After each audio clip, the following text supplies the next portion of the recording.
Hi, this is Vrinda. Jemimah Rodrigues is the definitive star of the ongoing Women's Cricket World Cup.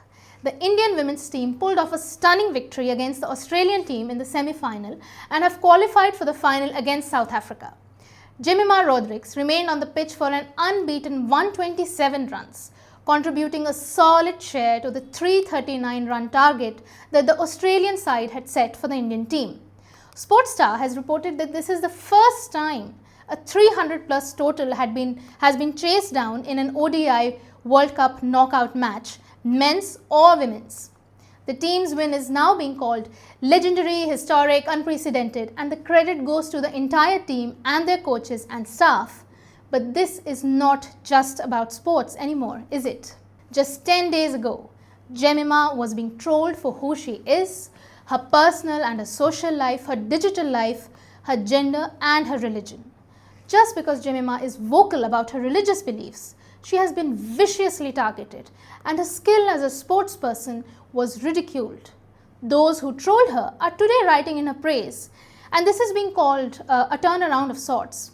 But that doesn't quite explain what has happened with Jemimah. In the post-match ceremony, Jemimah broke down multiple times. She thanked her family and friends and supporters and also reflected on her relationship with God and Jesus. She quoted the Bible in her interviews to say that she kept repeating through the innings, "Stand still and God will fight for you." For Jemimah, standing still isn't just about standing her ground on the pitch, but is also about the personal and political storms she has braved over the last few months.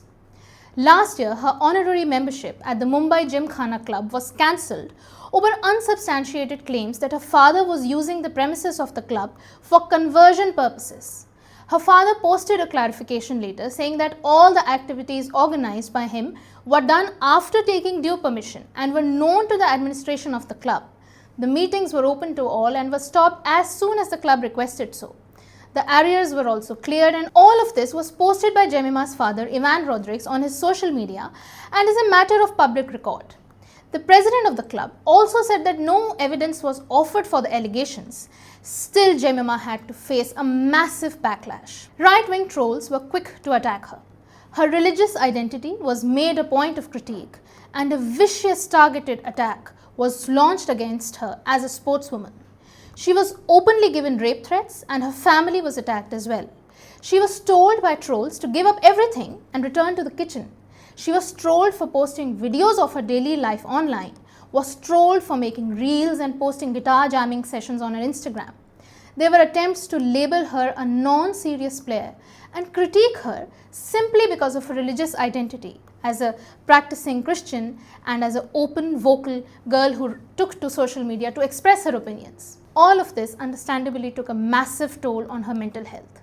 She allegedly went through a very tough phase of depression and anxiety and considered quitting the game altogether. Such a star performer was on the brink of giving up the game that she loves. She suffered in some match performances as well, getting out for a duck in her debut match in her first ODI World Cup.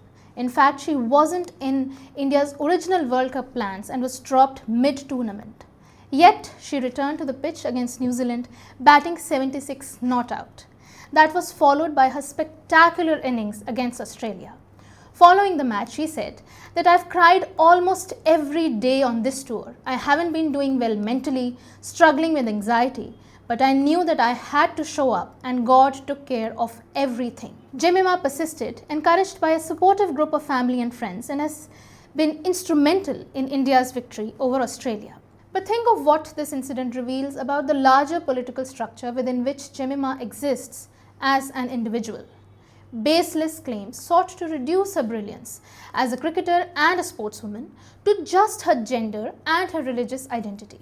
Of course, similar kinds of aggression is also faced by sportspersons of other minority groups. Mohammad Shami, Irfan Pathan, Yusuf Pathan have all been attacked at different times because of their religious identity. Any slip-ups in the game are used as an excuse to brand them as traitors.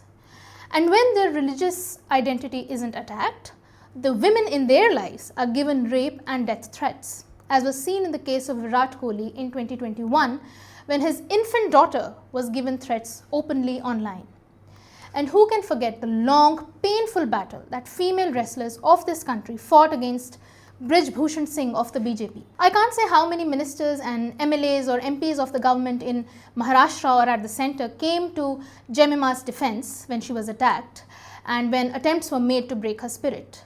What though we can see in countless headlines today is that she has given rightfully back to the trolls with her brilliance on the pitch and the avowal of her faith. We can and we should celebrate this moment. But the more pressing question is, why did Jemimah Rodrigues have to go through what she did? Why did a player have to fight for preserving her identity and her right to express herself? This is Vrinda.